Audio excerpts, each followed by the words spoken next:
Welcome to another episode of the Shit Appreciation Podcast. And today we're going to be chatting about the ego, which is a super broad subject. It's massively broad, isn't Yeah. it? Just like my ego. Just like everyone's ego. Oh man, how much do you think your life is driven by your ego? Oh, I reckon, well, they say, don't they, 95% of our day is just a repeat from the day before. So it's only 5% of our day that we're ever thinking differently. We just think and use the same patterns 95% of the time, every single day. So I would say 95% of the time we're driven by ego. So it's almost like Groundhog Day. Yeah. Every single day. Which, let's face it, that's such a common thing, isn't it? Yes. Like when you chat with your mates, oh God, just another day slogging it, Yeah. And all the days merge into one. Yeah. Because they literally do. Yeah. And we wait for the weekend, where I guess the ego doesn't have to work so hard because 9 to 5 maybe. Yeah, maybe you're out of the routine of... Yeah. Of getting up, putting the mask on, getting to work, doing that 9 to 5 where your ego has to be... It's like I guess what the ego is, it's a way of showing the world that you are a certain type of person. You do certain things, you think a certain way, you look a certain way. And then I guess at the weekend or when you don't work, you can kind of go, oh, I can just drop the mask for a bit. So it's almost a perception. Yeah. Ego is perception. Yeah. Isn't that crazy? Yeah. And it comes out in so many different areas of our life. I mean, pretty much all of them. In arguments, I think it's the biggest. For me, it shines through in arguments a lot. So when there's a disagreement with somebody, I see it a lot with parents actually, and I used to be like this, is when I would have an issue with what one of my children were doing, my ego would flare up, and the ego's based in fear really. There's something I don't like, this doesn't feel comfortable. So I come in and I'm like trying to shout my way through things and to prove to them that they need to do things differently. And actually that's my ego that's stepping in because I'm scared. So it comes up in all sorts of different areas of our life. Parenting, friendships, the competition with friends, that's huge. Why are we in competition with friends? And it's the ego. Yeah, but we're in competition with everybody. With absolutely everybody. Yeah. Which is, that's... When you actually put it like that, doesn't that make it sound exhausting? That it's just a constant competition. So if we're going to have a proper broad discussion about ego, let's really get to the nitty-gritty of what it actually is. So what would you say the ego is? So I'm going to reverse the question and say what it isn't. I thought you were going to reverse the question and ask me. I was You like, go first. oh, hang on. Is it about me? I think anything that isn't based in love is ego. That's how I see really it. interesting. So if you're coming from a place of love, like that true love, that unconditional feeling, then there's nothing to compete for. There's nothing to be fearful of. That even saying the word love and unconditional love, the body relaxes, and so therefore, for me, ego is everything other than love. That's a really interesting That's how way I to see look it. at Anyway, how about you? I think the ego is definitely based around competition and whether you like it or not. I think that's the real crux of it. I feel like it's almost a protection mechanism that, our minds use to make us feel better or better than somebody else, for example. It's that stereotypical thing, isn't it? Keeping up with the Joneses. I very much think that ego is based around competition and competitive nature. Is it a good thing? Is it a bad thing? It's a great question, and I think when you speak to some people that have been on this amazing health journey and healing journey, and they kind of often talk about this ego death. I've been on this great retreat and I've done this whole ego death thing, and I don't believe that that's really it. I don't want to kill the ego. in sport, if you don't have an ego that shows up and wants to win, then there'll be no winners. It will just be participants having a good time, which is great. But actually, we all really love to watch a game of football or watch a game of we'd love to see who's sport. going to win, don't we? Yeah, but those people that have trained for that, if they don't have that ego in them, that push within them that goes, I want to be the best. And I think as a society as well, we award winners. Yeah. We really do. As a society of people, we award winners. You know, if you work really hard at your job and you've got a promotion, it's a reward. It's a reward for your ego, isn't it? Yeah. Oh, it's ego driven. Yeah. That's why you do it, to please the ego. To make sure that you are top. Yeah, and then if you are, then it feels safer. Yeah. It's not threatened. It's not ego threatening. Yeah, it is. It's a super interesting topic. I mean, I've definitely found recently that I've definitely been ego driven. I think we're all very ego driven. That I've recently just got a new job, and it's a job that I have wanted for a really, really long time. And I've always felt in my previous jobs within that position that I have always felt less than. I've always felt like I've been taken for granted. I've always felt like I've been underpaid in those positions. I've always felt that people have looked down on me in those positions. And actually getting this job now for my ego makes me feel really good, because hang on, this is what I deserve. I deserve to have this. I deserve the recognition and the acknowledgement that I worked hard to be better than my previous position. So you can't look at me in a certain way and judge me as a certain way for what I'm doing. Yeah. Yeah, so I was just thinking as you were speaking then, I was wondering if it was because so there's two sides. Like I said, what my belief is based in, if we're ego driven, then the self-love and that compassionate and that unconditional love doesn't step in. So if we're ego driven, then it is purely based in the fact that it makes us feel better or worse. Whereas when you were talking then, I thought, I wonder actually if this is because you've actually seen your value, which is actually based more in love than your ego. But when you obviously you said, I didn't feel like I was in your old job, and now I know I'm better than that. Yeah.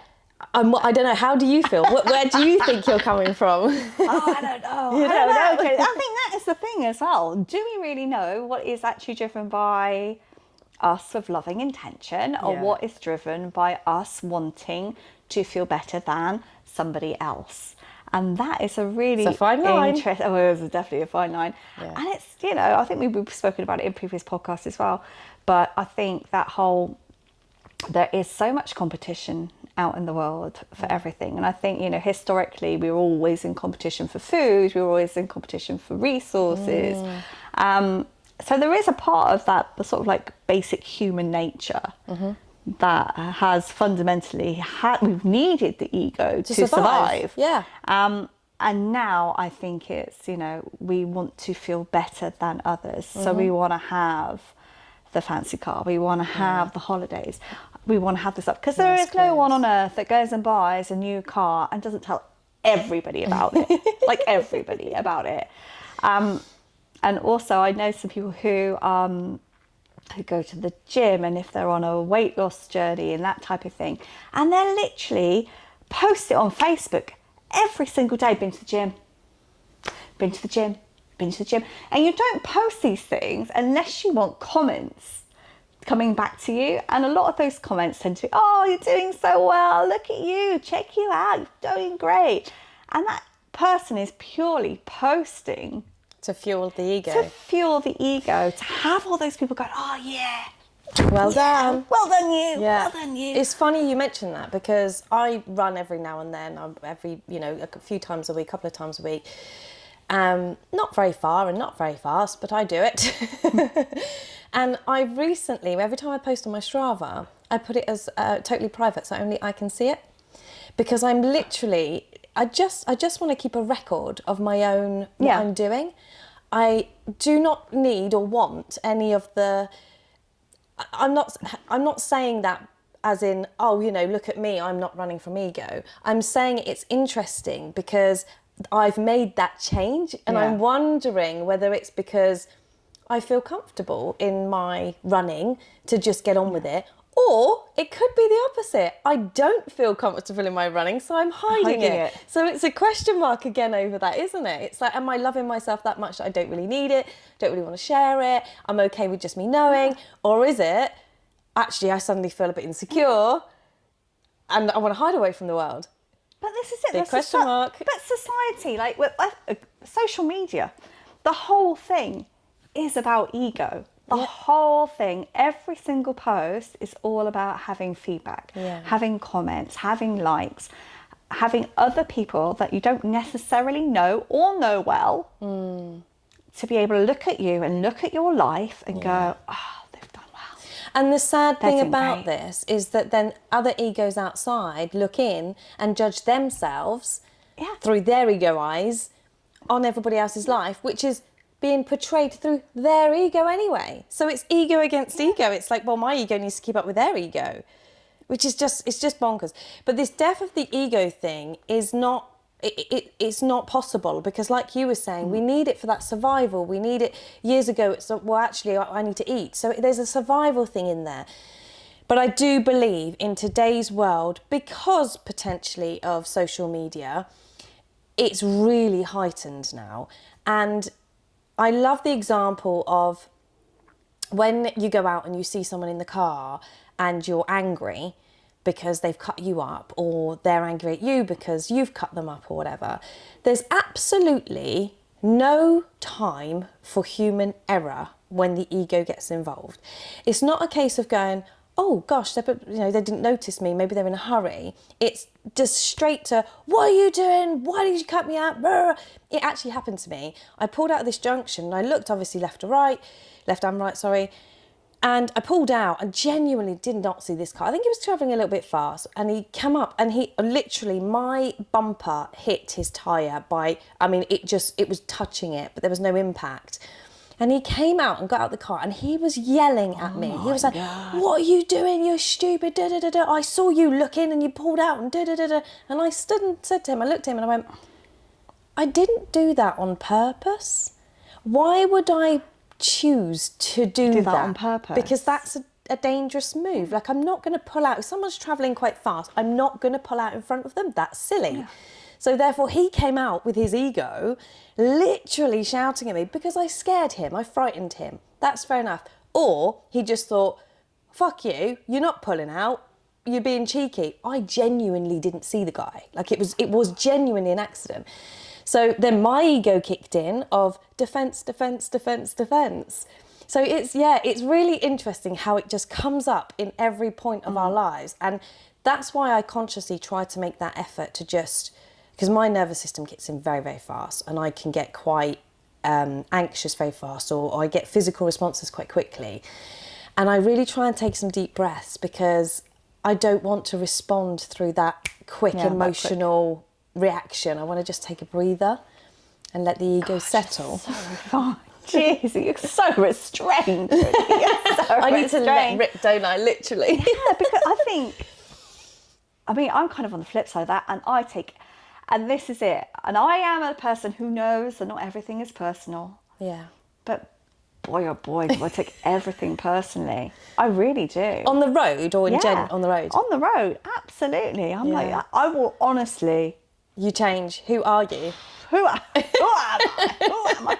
But again, I think that is that defensive part of my personality. If someone is like, they're out to get you. Is that what you think? Yeah, I'm like that. What's your fucking problem? Yeah. Why did you do that? Why'd you do that? Yeah. Why'd you do that to me? Yeah. How dare you do that to me? Do you even know who I am? Do you even know who I am? It's absolutely mental. When you think about it. Yeah. It is crazy because no one's getting up in the morning going, I'm going to piss Kate off, and I don't even know Kate. Like, I'm going to get in the car and I'm going to piss her off, but I don't even know this woman, but I'm going to do it anyway. And hopefully she'll take it personally. No one's doing that. No one's really intentionally doing that. And it's really funny because Steve, I know you'll listen to this one. Well, you better listen to this one. Steve hates traffic, like traffic jams. he is literally huffing and puffing, and I can see his body is reacting, and he's huffing and puffing, Itching. and he's like that, going, "Oh my God, what's their problem? Why aren't they moving? Why are they doing this?" Why? And I'm like, Steve, I said, this isn't about you. I said, they're not doing this intentionally to piss you off. So you can tell him, but for some reason, absolutely. for some reason you can't take it yourself. I do not practice what I preach, but I'm like that. I said, chill out, Steve, chill out. Yeah. I try, and in those situations, trying to say, look, you know, what happens if there's been an accident? Yeah. You know? Yeah. You know, wouldn't you rather be sat in traffic than sat in a hospital? Yeah. The other thing I like to use, because I had this conversation about slow traffic with someone, and they really struggle with slow traffic. So if they're on a 60 mile an hour road and the guy's doing 30, it's like that, ooh, feeling that. And I know so many people feel like that. And I do get waves of it sometimes. I just don't hang out there, because what I think is that we're never late. Now, by a clock we are. Yeah. We are late by a clock. But in terms of our life and when things arrive in our life, we're never late. Like, things always happen with divine timing. So therefore, if there's someone in front of us going slowly, that's because for some reason, that's the speed we need to be at to then allow something to come into our life, or allow something to maybe not happen to us. Yeah. So maybe a crash up the road or whatever. So I flip to that, and that really helps me, because it's not then the ego getting frustrated, it's the gratitude of trusting life a little bit. I kind of get that. I mean, I had a really long train journey yesterday. The train, English rail service, thumbs up, not so much, not so much. And the train was delayed only by like 10 minutes, which was great, because it actually allowed me to go and get some water and some food, which I didn't think I was going to have time for. So that was great. So I was very grateful for that. Yeah. But the train on the way home kept on like slowing and stopping, because obviously there was trains ahead and all the rest of it. And so it ended up being an hour delayed on the way home, and I was like, all I wanted to do at that point was to get home, and that's the most horrible feeling, isn't it, when you just really want to get home. And it was delayed by an hour, but I did have a look back, because I was the sky was just absolutely incredible yesterday. It was absolutely incredible. It looked like a watercolor painting. It was just gorgeous, and I did think to myself, and look, if I hadn't been, I wouldn't be able to see this exact image at this exact time, and it was absolutely stunningly beautiful. I was still pissed off that I was late. And I think that's the thing, you can kind of have both, can't you? You can kind of be pissed off and grateful at the same time. But what's really interesting is what we do, what we say to ourselves. So you've got on the train and you've said, actually, I'm okay with 10-minute delay because I've been able to get the food I didn't think I was going to get. It benefited you. And then when you were on the train, because you would have told yourself that you were going to be home at this time, so ego-based, you're expecting that. And because now you're not being able to fulfill that expectation that you put there in the first place, okay, with the variables that the train was likely to come in at that time.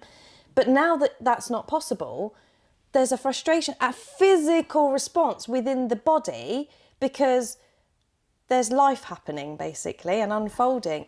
And we all do it. I still do that shit, you know, but I try and pull myself up on it, because I'm like, I'm having a physical response to something that it's like, I made the rule that I was going to be back at that time, and now I can't fulfill the rule. I'm now pissed off. Like, what the fuck? Do you reckon it's that we don't have control? Those types of things we have no control over, and I think to a degree we all feel that we have a certain amount of control in our lives, and actually when those incidents happen to us, we are out of control, and actually we don't like that. We don't like not having control of things. I mean, everybody says, oh, well, I love a bit of spontaneity. Yeah. How much? Controlled spontaneity, I think. Yeah. I want a plan about how spontaneous we're going to be and when we're going to be spontaneous. I'm going to have a list of spontaneous things I'm going to do over the next month, and then I pick one. It'll be great. Yeah. But I think it is to do, I think, there is an element of control, but I also think that it's trusting life to do its thing, which we're not used to doing, because we're so conditioned from a very young age at school, and then we go into work, and then we have children, and then everything's very in boxes. So we're not really taught how to be with. So be with nature, be with life unfolding. We are kind of doing life rather than living life. And I think when we're in that mode, we don't know how to trust. And there was a lovely analogy that I really lean on in the times when I'm struggling, which if you can imagine the world if you like, but a part of the world or your little world, whatever, and imagine like a net with a trampoline underneath, but a big net, and visualize yourself jumping and the net catching you, and just you're falling into that net. And every time life happens, that net catches you. Yeah. Every single time. Even though you're still anxious. Even though to take the jump. Yeah. And even though it's difficult. Like we went through something really difficult in our business last year, and it didn't stop me from feeling a little bit of anxiety, sadness, worry, all of those things. But I knew fundamentally at the core I was being held. I really believed that, and I knew we were. I knew we were. It was going to be tough. That transitioning, and that was ego based. That was all ego based. That transitioning, but I always knew that net was there, and it was going to catch us.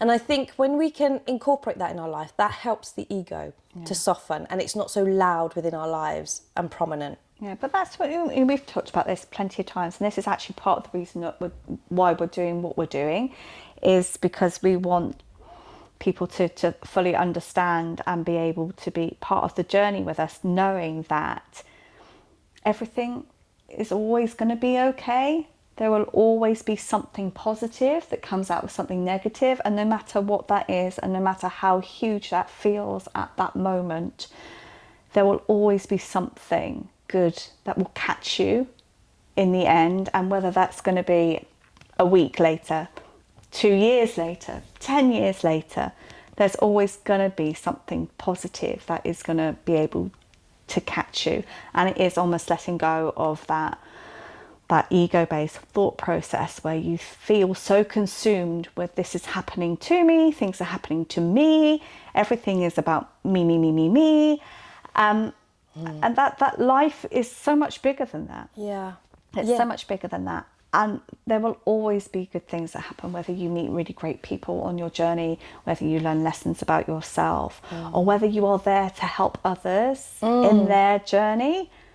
There is always that safety net. Yeah, always the safety net. It'll always catch you. And I think once we start thinking like that, we realise that life's happening for us, because all of those difficult situations that happen where our ego is really heightened and literally running the show, once we transition through that, the gift is insane. And we needed to do that process in order to learn some things, to then take it on to the next adventure, to the next chapter of our lives, where the ego's either grown, because sometimes this isn't always positive stuff. Sometimes we can go into, I know for me, when I was in a little bit of a spiraling out of control when I was younger, the choices I was making, which were based around obviously a lot of trauma, but also driven by ego, the choices I was making meant that my life was becoming heavier and more difficult.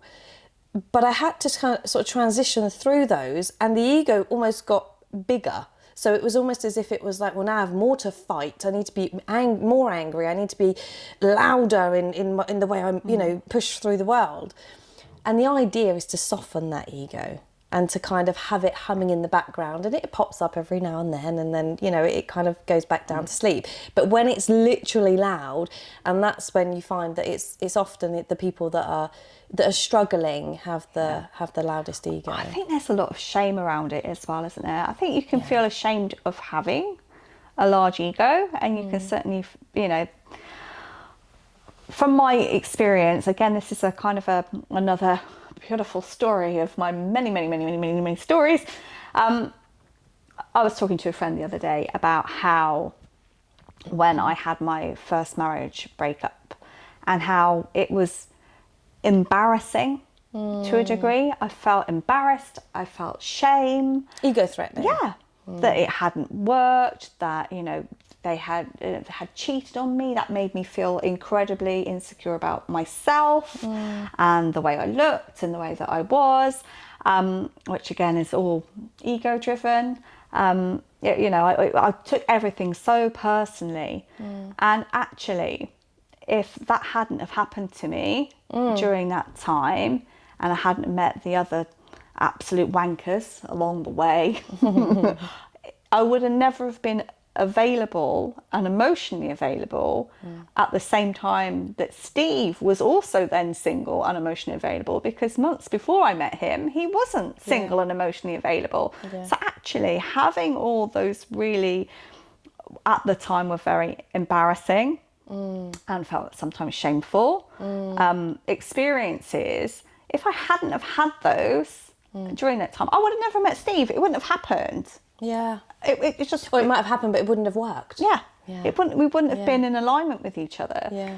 So, it's quite interesting when you look back on stuff like that. And I bet there's loads of stuff that you can look back on and go, actually, do you know what? If that one synchronicity didn't happen at that perfect timing, you wouldn't be in the position that you are in now. 100%. And whether that's good or whether that's bad, it will always end up being good eventually. Yeah.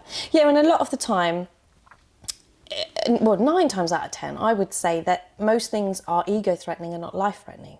And that's the mix-up we have within our mind and body, because we go into fighting for survival when actually survival isn't really on the table. We don't need to do that, but our ego goes, yes, it is.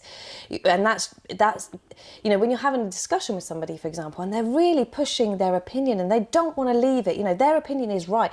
They're running from a place of ego. You have to believe what I'm saying, because they're so scared that you don't believe that, and you're going to have harm happen to you if you don't believe what they believe. Or they're going to be scared that they could fundamentally be wrong. Yeah, exactly. So you have to literally, and supply your case as hard as you possibly can, just to convince yourself. Yeah, exactly. And I'm sure there's people out there in relationships where when one of them is like that, and the person that isn't like that is the one that just goes, oh, and just learns to listen and not have an opinion, which is not the right way forward. But also, being around someone who is ego-driven to that extent is exhausting. It's exhausting for them, and it's exhausting being on the receiving end of that as well. Yeah, I think I've definitely been on the receiving end of that. Definitely. For sure. Yeah. So why do you think the ego and materialism fit together? Yeah, because they fit together very snugly. Yeah, they do. What I find is interesting is how a lot of people in today's world think that if we love ourselves, we have an ego problem. Oh my God, they're so egotistic. Look at them loving themselves. That's what I find interesting. And I think that is extended to things. So, oh, look at them. They've got all the things. And actually, although we have an assumption that people are running from ego when they get a car or a TV or a new house or whatever, sometimes it's just an upgrade. It's just a simple upgrade. And it's the opinion of someone else. And it's jealousy, really. Yeah. It's like, I want that and I can't have it, or I'm not in a position to get it. So that's where I think sometimes that comes from. So it's down to the other person's ego of going, well, I want that, so I'm going to make an issue out of it. Honestly, I think you're 100% right. Honestly, I do. Because even, I feel like I'm a pretty rational-minded human being. But if I go on to some social media networks, unnamed, I will look at some of the people that I follow, and some are celebrities and some are not celebrities, but they've got like high followings. And I'll have a look, and I'll be looking at their stuff. And it will either be, oh my God, I wish I had that outfit. Oh my God, I wish I had that life. Oh my God, I want to have that holiday. Oh my God, I wish I looked like that. And it's all jealousy. It's all jealousy. I'm not looking at them and going, good for them. I'm not. That's not a part of me that's going, good for them. Because they're up there and they're showing it to make you feel a certain way. Yeah. But are they? Well, or is that a perception? Well, I think so. When I look at them, I don't see that. I might see a nice dress and go, oh, that's really nice. Maybe one day I'll get that. I'll save it. I don't look at them and go, oh my God, da da da da da. I'm wondering why the person receives it like that, and I'm wondering if it's something to do with how you think it would make you feel if you had those things, which again is all based in ego, really, because it's, well, can I ever feel like that? So if we've got someone on a pedestal, for example, and they've got the dress and they've got the house and they've got this, that and the other, and that life is kind of there, do we feel like we would have a better life if we lived that life? Yeah. So maybe it's a feeling, which again is driven by that ego initially, because it's why I don't feel like that now. So if I don't feel like that now, I want to feel like that, but I need that to feel like that. Because it's quite good now as well with social media that they are actually making these influencers post that they are advertisements. Yeah. Because initially you didn't know what was an ad and you didn't have a clue what was an ad. You were like, oh, is that just something that they've got and that's wonderful? And now we know that this is something that they're sent and they are meant to do for money, to get financial gain. Does that make you feel better knowing that it's an advert because they've got it through a sponsorship or donation or whatever? Oh no, it makes me feel jealous either way because I'm like, oh my God, they're getting loads of free stuff. Why am I not getting loads of free stuff? I love your honesty. It's kind of like, awesome. Oh, that's not fair. I feel actually I hate you even more, but I'm going to watch you even more. Yeah, but why do we do that as well? Because I do that. I do exactly that. I'm like going, what a fucking bitch. What a bitch. She's got all this stuff for free and she's got a nice house and a nice freaking holiday and all the rest of that shit and her body is amazing. Yeah. And then you're getting free stuff on top of that. Fuck you. That's exactly what I'm thinking. But I'm obviously still receptive of their media marketing because I'm still thinking, even though I know it's all bullshit. And a lot of influencers have come out and said, life is not this. You literally see a very, very, very small snippet of my existence. This is not my real life. But maybe, obviously I don't think it's the person behind the camera who is influencing. I don't think it's actually them. They're just doing their job. But I think the way marketing is set up is to actually get to somebody and make you feel like that, so you buy it. Yeah, absolutely. They want you to feel... But then you get the thing and you don't feel any different. No, I don't. It's just find something else for you to want. Well, I do. I feel different for like maybe a day. Yeah. Maybe 2 days. And the funny thing is, as soon as I get the thing, I'm telling everybody about the thing. And we spoke about this the other day, about the fact that I had bought, because I love a second-hand clothing app beginning with V, which I'm sure lots of people will relate to. And obviously you can buy designer goods on there, knockdown prices. I'm not doing an ad for them. This is not an ad. But if they want to send me free merch, bring it on. It will make me feel better. That will make me feel for a day. So much better for a whole day. And it allows me to go and buy my designer things that I like, that I wouldn't normally be able to afford.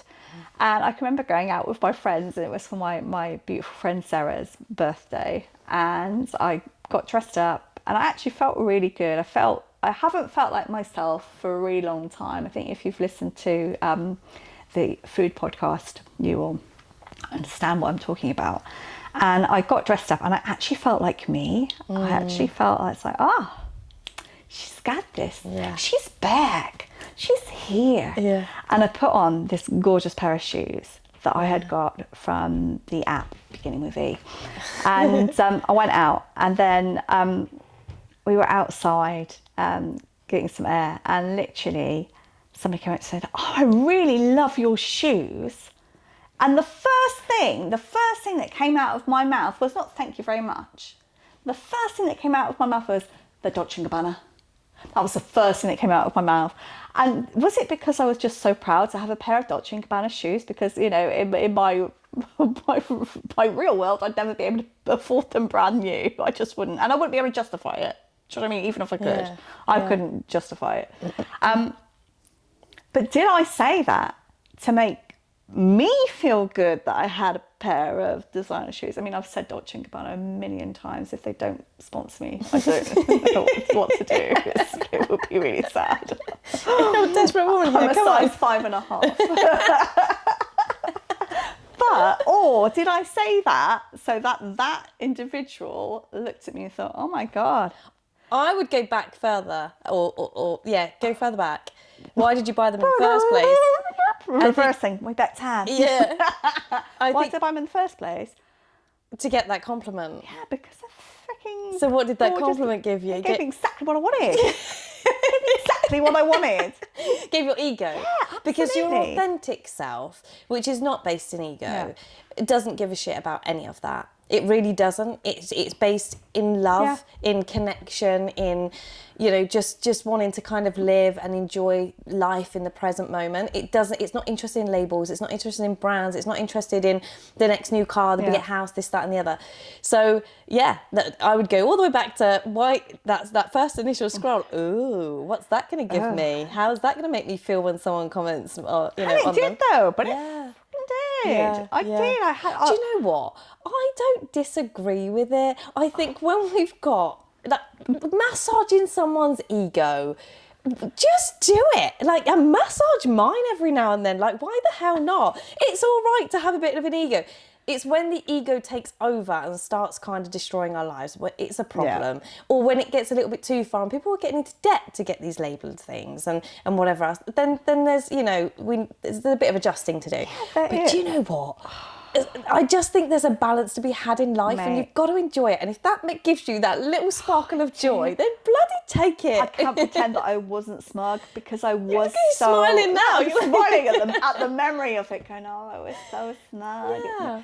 You know, needless to say, they're back in the box and haven't been worn since because I so very, very rarely go out these days that they'll probably remain there for the near future. But now I just go and I buy them and I pretend that they're for my children in the future. They're not. They're all for me. It's just nice knowing that you have them. I have them. But it's really weird how your parents' ego then drives your ego. And I know somebody who was brought up in a impoverished area, and their family used to literally buy everything on catalogues. As long as it was designer labels. So they would put themselves in a huge amount of debt so that their children had designer labels to go to school with. So that the school children either thought that they had a bit of money. Desperately trying to protect. Yeah. Or the school children wouldn't pick on them. I mean, Yeah, I I honestly don't know which one that is. Yeah. But why do we feel as human beings that we need to show that we are more affluent than other people? Why do we need to feel that we are in competition, that we are the winners, that we are better than? I think everyone's different though. I think everyone's ego is wired differently. So I think because you've asked that question, it's likely your ego is wired in that way. And there will be a reason why. If you go back and dig into your history, there'll be something linking to somebody that is financially wealthy or whatever, then you formed an opinion on that. Maybe it was a school friend and you went round to see their parents and they had a bigger house and whatever else. I don't know. There'll be a story there. For me, I don't have that same wiring. I still have an ego, like I still have these things, but I don't have it in connection to materials so no, much. I genuinely don't. It doesn't bother me if I mean, we didn't have a TV for about 4 years. Like it just doesn't bother me. And if someone says, oh, where's TV? Oh, don't have one. And I'm all right with that. Like, it just genuinely does not bother me. So, but I'm wired differently. It will come up somewhere else. Like, I'm not immune to any of this. This is, Just about to pull us your halo, St. Jodie. I know, like, my ego is loving this. God, I was so saintly and so humble. I know, right? No, I think my ego dived into, I think it was more survival for me, I think. And it was based more in making sure people didn't judge me as a human rather than my stuff. So I think it was more me as a person. Different. So yeah, I think that's where mine is. And actually that does show up, because if I'm out and I feel like I do something wrong when I'm out, so I don't know, maybe I've messed up the till or something when I'm putting my stuff through, that'll be like, oh my God, a human's got to come and fix this. This is going to be, and I do get quite, which ties into the podcast we did the other day about anxiety, where I was explaining that I'm just totally scared of, was totally scared of people in general.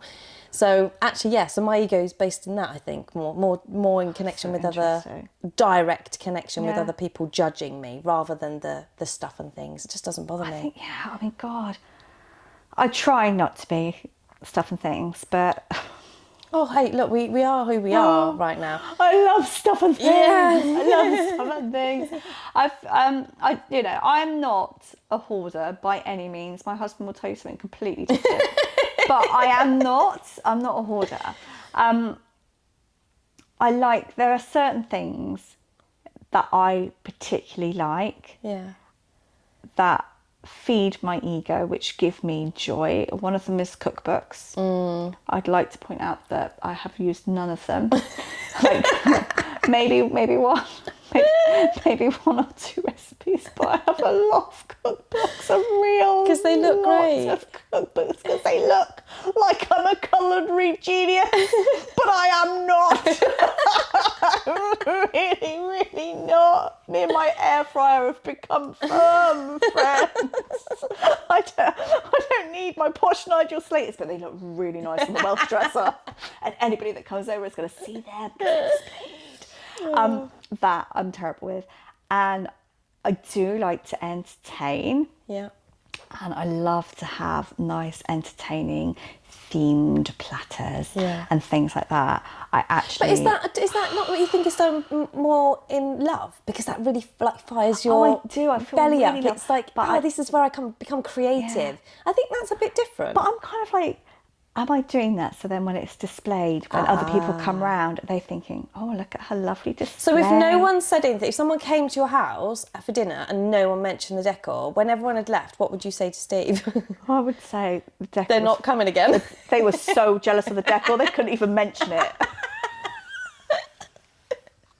I bet they're all in their private WhatsApp group going, oh my God, the decor. God, did you see her Easter display? It was phenomenal. Did you see it? Did you see those magic plates? But I like that stuff, and it does bring me joy. But I do. But the end result is actually you want the. It's like, yeah. Do I want the compliment?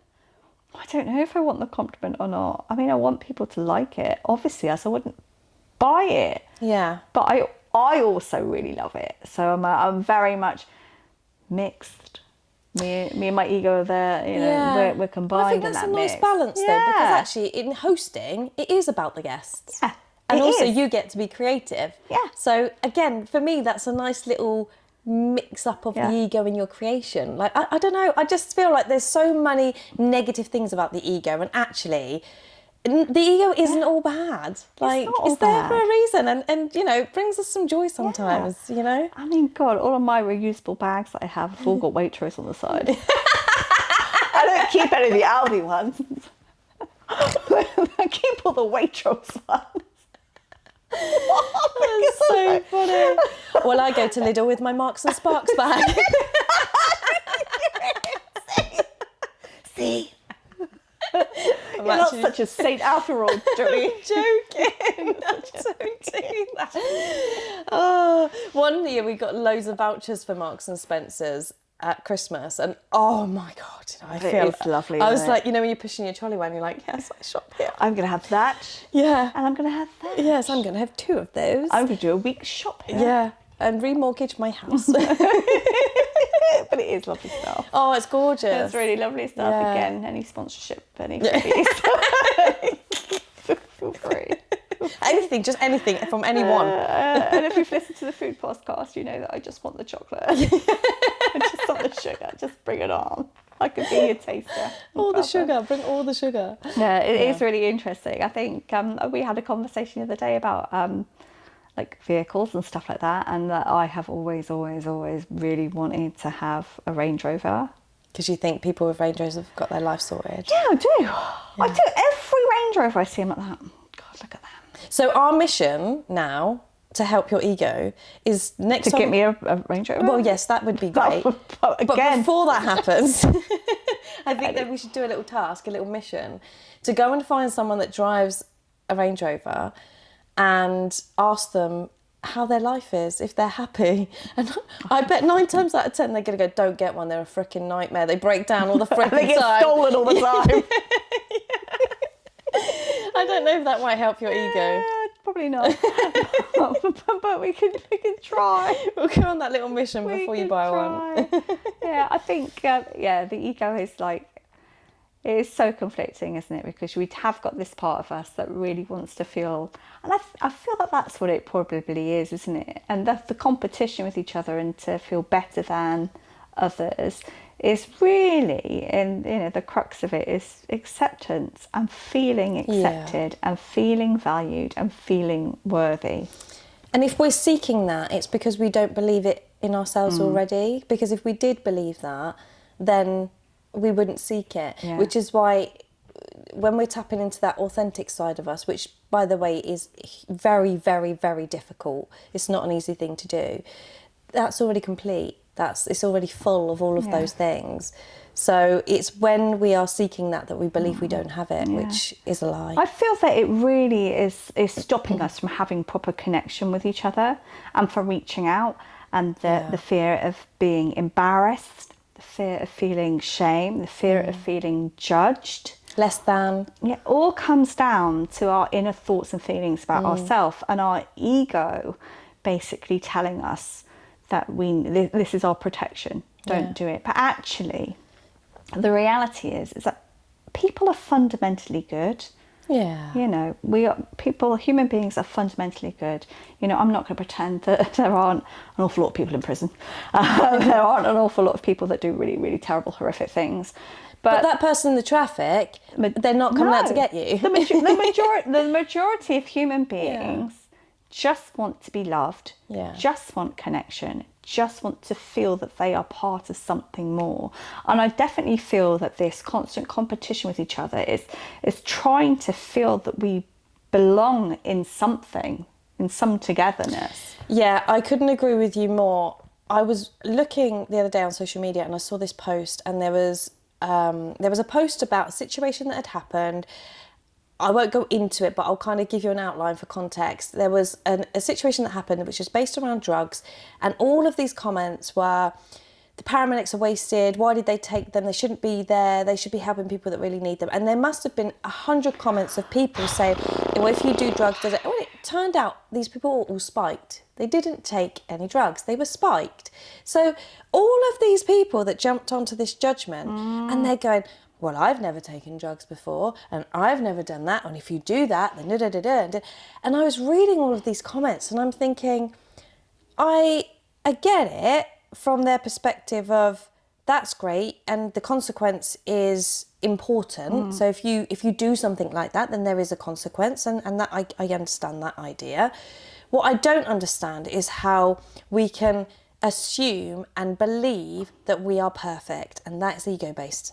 So for you to stand there or sit there and write something and portray yourself as this perfect individual that's never done something, I think is a really dodgy game to play. It's a freaking lie. It's a lie. It's a massive, great big whopper, because every single person on this planet has absolutely fucked up. Yeah. Said some stupid ass things, done some stupid ass things. And it doesn't have to be about drugs. No, but it can be about anything. It can be, exactly, but we tend to kind of isolate it to this one incident. And we go, oh, well, I didn't do that, so that must be... Blah, blah, blah. I always get a bit funny when people always go on about drugs and drug addicts and things like that, because... I mean, this is another podcast altogether, but I just want to be very clear that people do not take drugs and excessive amounts of alcohol if they are happy. If they are joyful individuals, there is nobody on this planet who is a joyful individual and just thinking, oh, do you know what, I'm just going to have some heroin. Yeah. No one who is joyful is going to drink themselves to absolute oblivion so that they are paralytic. They're not going to do it. So nobody's looking at these guys. They're just thinking, oh yeah, selfish. But actually... But that's their ego. That's their ego assuming that's what it is. They're not looking at the individual and going, oh my God, that's awful that they would have to do that to feel joy. Yeah, and it's a dangerous game because there's that projection of where they had a choice. Well, actually, they were probably very limited with the choices to numb, and they chose the one they had on offer at that point. Yeah. And I'm not saying it's the right one, I'm not saying it's the healthy one, I'm not saying it was a great decision, but let's just have a little bit more love and compassion, coming back to that love rather than ego, a little bit of love and compassion, that People aren't fucking perfect. They're going to mess up. I have messed up so many times in my parenting, just in the decisions I've made, all sorts of stuff. We aren't perfect. And I think that's really something to embrace. Like, if the ego runs the show for a little while, let's go and give it some love and see what happens. And let's show love to others that are coming forward with their ego and having a little bit of love and compassion for them, and suddenly it dissolves. Like that guy earlier I was talking about in the car, I stood there and I just went, I didn't deliberately pull out in front of you. And he had nothing to say, because it was like, oh yeah. Yeah. I'm not meeting anger with anger. I'm going to meet it with calm and peace. But that was probably exactly what, what do you expect? If you're going to get out with anger, did he want anger to come back? Did he want to fight? I would imagine his ego was expecting someone to come to him with... And retaliate. Or just approach him with that initially. So he had to come in first, or he had to be prepared. So that's what came to the forefront for him.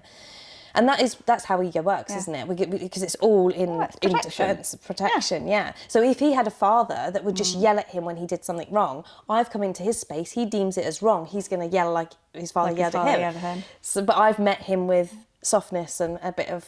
It was fear, but it came across as softness, I think. And he didn't know what to do with himself.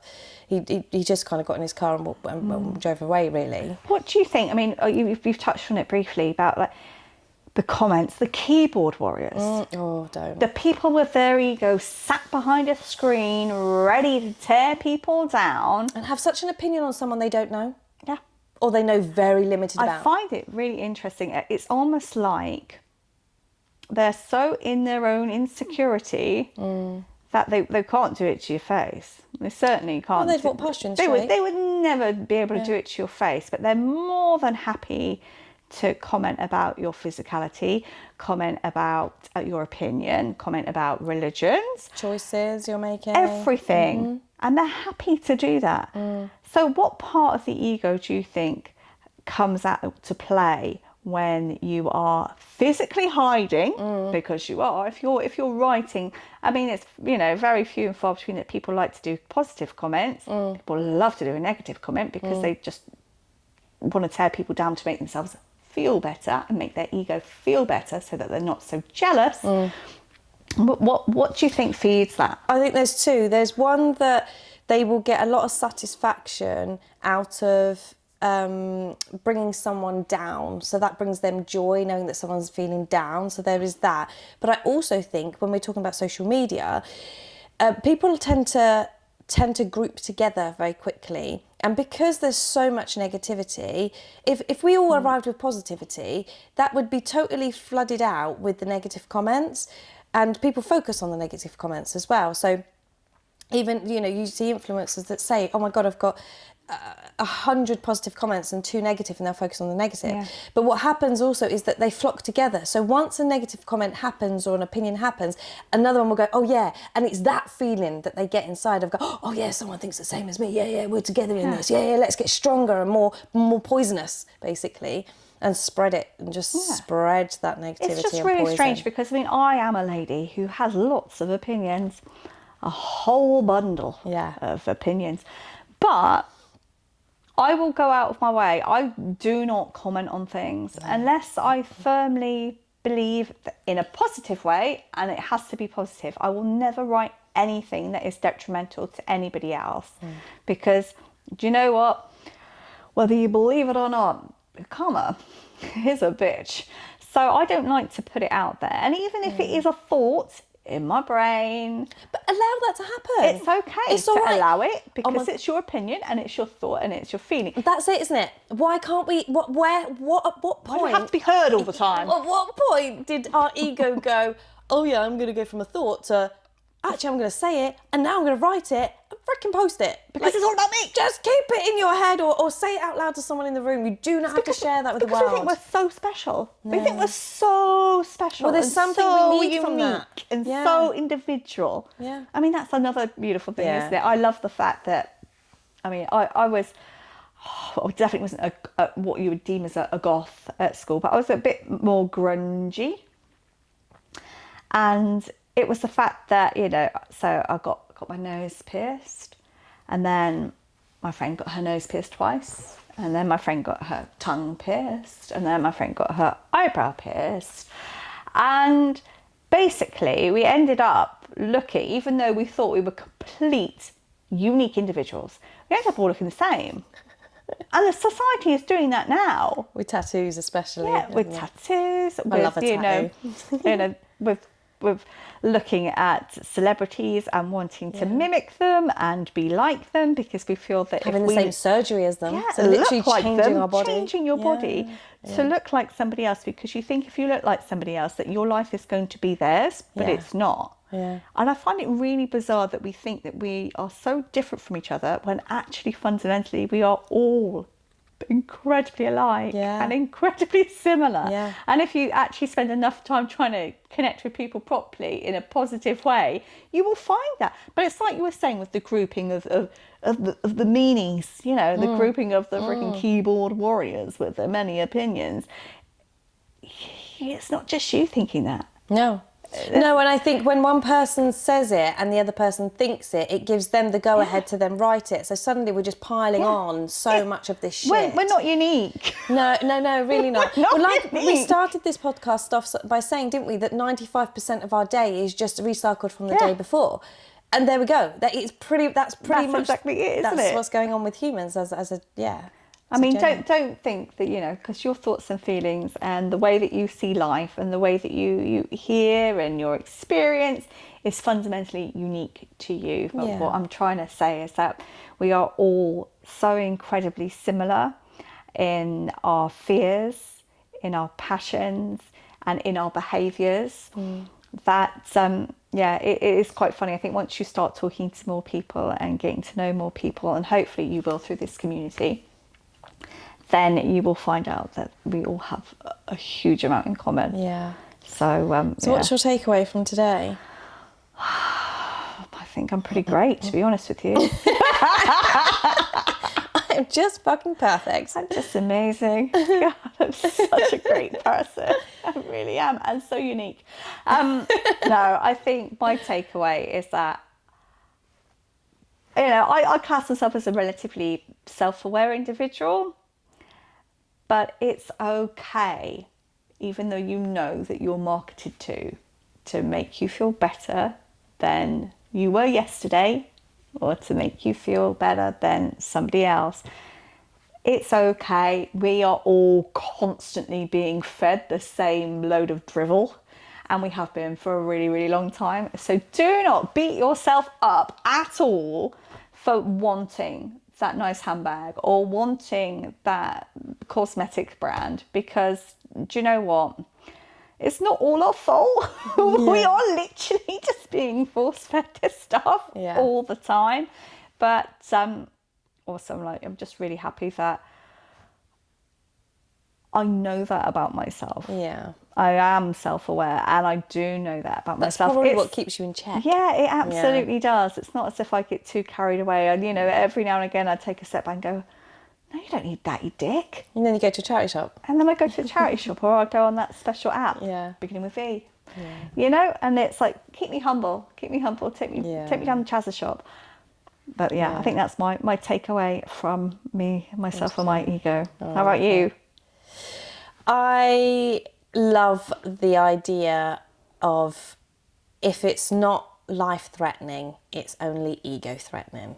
And I love that, because when I get pissed off and agitated and you know, obviously I'm responding, I'm triggered, whatever, I can kind of go, actually, is this life-threatening or ego-threatening? And then when I know it's ego-threatening, it doesn't mean I necessarily change, but it makes me smile, and then it just changes everything anyway. Like, you can bring humour to it then. It suddenly dissolves as something so big and it doesn't have to be threatening. It can be funny. The weight becomes lighter with it when we realise that actually it's not life-threatening, it's ego-threatening most of the time. So that's that's how I kind of like place it in my world. I like it. It's good. It's all good. Simple. Yeah, I'm not jealous at all. No. It's okay, we can be perfect together. I know, God, you really are. Right, until next time, thank you so much for listening, and as always, pop your comments below and give us a like and a follow and a share, and we will see you on the next one.